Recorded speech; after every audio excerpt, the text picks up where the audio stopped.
راضی برضائے رب، رب کی رضا پر راضی رہنا ہے۔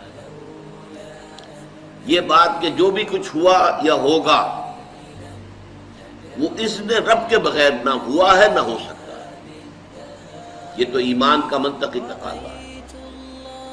یہاں پتہ تک نہیں ہلتا جب تک کہ اللہ کی اجازت نہ ہو، اذن نہ ہو۔ تو جو کچھ ہوا اللہ کی اجازت سے ہوا، خواہ اس میں درمیان میں کتنے ہی عوامل آ گئے ہوں۔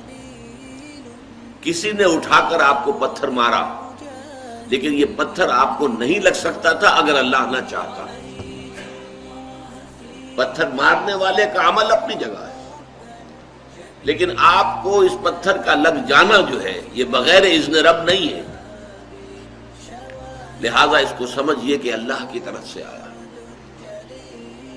ایک اس میں لطیفہ بھی ہے کہ ایک درویش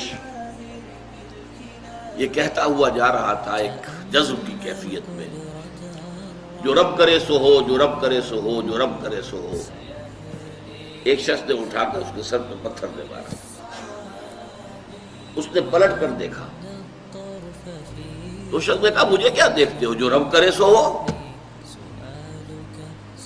اس درویش نے جواب دیا کہ یہ پتھر مجھے تو رب کے مارے ہی لگا ہے، لیکن میں دیکھ یہ رہا تھا کہ بیچ میں منہ کس کا کالا ہو گیا، کس نے اپنے لیے جو ہے وہ عذاب اللہ کا کما لیا، ورنہ مجھے بہرحال یہ پتھر لگا ہے تو اس میں اذن رب شامل ہے۔ اچھا، اب جو شے اذن رب سے ہو رہی ہے، بندہ مومن کا اگر اپنا تعلق اللہ کے ساتھ مخلصانہ ہے، اس میں منافقت نہیں ہے، اس میں ریا نہیں ہے، اس میں دھوکہ نہیں ہے، اس میں فریب نہیں ہے،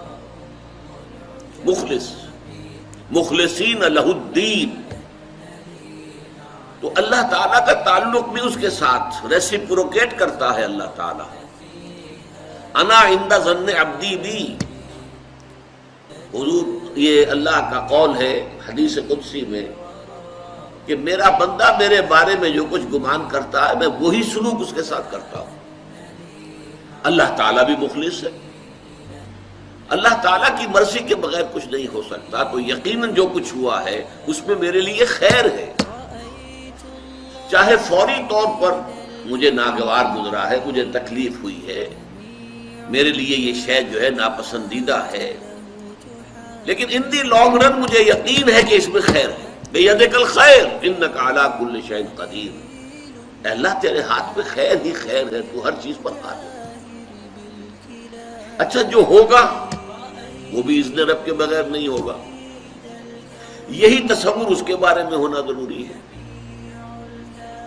اسی کا نتیجہ یہ نکلتا ہے جس کو قرآن مجید بار بار کہتا ہے، بار بار کہتا ہے، بار بار کہتا ہے، لا خوف علیہم ولا هم یحزنون۔ کیا مطلب اس کا؟ نہ ان پر کوئی خوف ہے نہ حزن سے دو چار ہوتے ہیں۔ عام طور پر یہ سمجھا جاتا ہے کہ یہ آخرت میں ہوگا، آخرت میں تو بتمام و کمال ہوگا، دنیا میں بھی ہوتا ہے۔ خوف کس بات کا بھائی؟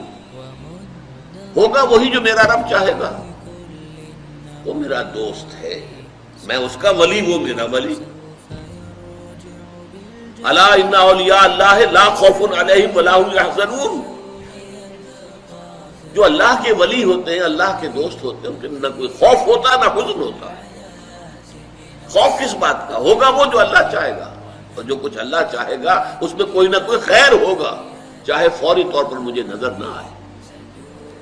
قرآن کہتا ہے سورہ بقرہ میں عسیٰ ان تکرہوا شیئا وہو خیر لکم وعسیٰ ان تحبوا شیئا وہو شر لکم، عین ممکن ہے کہ تم کسی چیز کو ناپسند کرو درحال کہ اسی میں تمہارے لیے خیر ہو، اور عین ممکن ہے کہ تم کسی چیز کو پسند کرو درحال کہ اس میں تمہارے لیے شر ہو۔ اللہ یعلم وانتم لا تعلمون، اللہ جانتا ہے تم نہیں جانتے۔ تم افعال و اعمال و احوال و واقعات کے ظاہر کو دیکھتے ہو، اس سے متاثر ہو جاتے ہو، اس کے پردے میں کیا مشیت اذنی ہے، کیا ارادہ خداوندی ہے، اس کے پشت پر کیا چیز ہے جو اللہ تعالیٰ کو مطلوب ہے، یہ ہمیں نظر نہیں آتا. We are short sighted. ہماری نگاہ جو ہے بس کچھ دور تک جاتی ہے، اس سے آگے نہیں جاتی. لہذا افعال و اعمال و احوال و واقعات کے صرف ظاہر پر ہماری نگاہ ہے، باطن پر تو ہے ہی نہیں. لہذا ہم اس سے متاثر ہوتے ہیں. تو در حقیقت ایمان کا حاصل الا ان اولیاء اللہ لا خوف علیہم ولا هم یحزنون. اللہ کے دوستوں پر نہ کوئی حزن ہے نہ خوف ہے، کوئی سوال ہی پیدا نہیں ہوتا. اسی طریقے سے قرآن مجید جو ہے بلند ترین مقام جو انسان کا ہو سکتا ہے، اس کی تعبیر کے لیے الفاظ استعمال کرتا ہے رضی اللہ عنہم ورضوا عنہ. اللہ ان سے راضی ہو گیا، وہ اللہ سے راضی ہو گئے. یہ باہمی رضامندی ہے، دو طرفہ اللہ کے ساتھ تعلق ہوتا ہے، دو طرفہ تعلق ہوتا ہے. تم اللہ سے محبت کرو گے، اللہ تم سے محبت کرے گا. تم اللہ کے ساتھ مخلص ہوگے، اللہ تعالیٰ تمہیں واقعتاً اپنا مخلص بندہ بنا لے گا. تم اللہ کی طرف چل کر آؤ گے، اللہ تمہاری طرف دوڑ کر آئے گا. تم بارش برآؤ گے، اللہ ہاتھ بڑھائے گا. تم اسے محفل میں یاد کرو گے، اللہ اس سے کہیں بہتر محفل میں تمہارا تذکرہ کرے گا، ملائکہ مقربین کی محفل میں. تم اللہ کو اپنے دل میں یاد کرو گے، اللہ اپنے جی میں تمہیں یاد کرے گا. یہ دو طرفہ معاملہ ہے. تم اللہ کی مدد کرو گے، اللہ تمہاری مدد کرے گا. ان تنصروا اللہ ینصرکم ویثبت اقدامکم. اگر تم اللہ کی مدد کرو گے، اللہ کی مدد سے مراد کیا؟ اللہ کے دین کی مدد، اس کی نصرت. اللہ تمہاری مدد کرے گا. یہ رضی اللہ عنہم ورضوا عنہ سورہ مائدہ میں بھی آ رہا ہے، سورہ توبہ میں، سورہ مجادلہ میں، سورہ بینہ میں 4 مرتبہ ہے. دین کی بات پھیلانا صدقہ